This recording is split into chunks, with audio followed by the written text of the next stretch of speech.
Football gives us joy that feels immortal. But this week, it reminded the world just how fragile that joy really is. 2 stories, 1 tournament, and a tragedy that never truly ended. June 30th, 2026. Mexico City. The co-hosts had just done what they hadn't done since 1986. Won a World Cup knockout match on home soil, beating Ecuador to reach the round of 16. Millions poured into the streets. Paseo de la Reforma, one of the most iconic boulevards in Latin America, became an ocean of people, all chanting the same thing. Mexico, Mexico, Mexico. But somewhere in that ocean of celebration, 3 people were suffocating.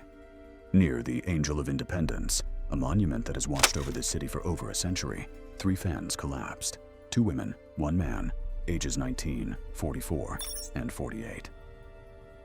By the time emergency crews reached them, it was already too late. A celebration meant to unite a nation instead left 3 families shattered. Officials haven't released full details on exactly what triggered the crush, but one thing is clear. When passion has no space to breathe, tragedy finds the cracks. But Mexico City wasn't the only heartbreak football faced this week. July 3rd marked exactly 1 year since the football world lost Jota's legacy. Diogo Jota. Just weeks after lifting a trophy with Portugal, Jota and his brother Andre Silva were killed in a car accident in Spain. He never got the chance to live his dream of playing in a World Cup. So this week, as Portugal walked out to face Croatia in Toronto, they carried more than a game plan. They carried his memory.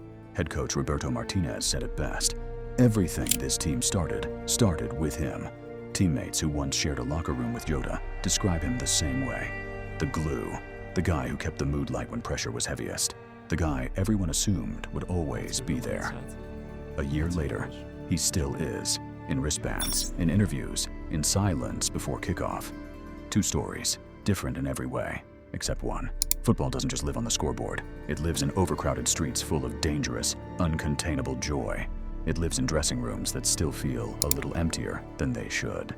It lives in the fact that behind every chant, every goal, every trophy, there are real people. Fragile, mortal, human. This tournament will crown a champion in a few weeks. But this week already crowned something else. A reminder that the beautiful game comes with a cost we don't always see coming. If this story moved you, hit subscribe, because we cover the moments football doesn't put in the highlight reel. Drop a comment. Which story hit you harder? Mexico City or Jota's legacy?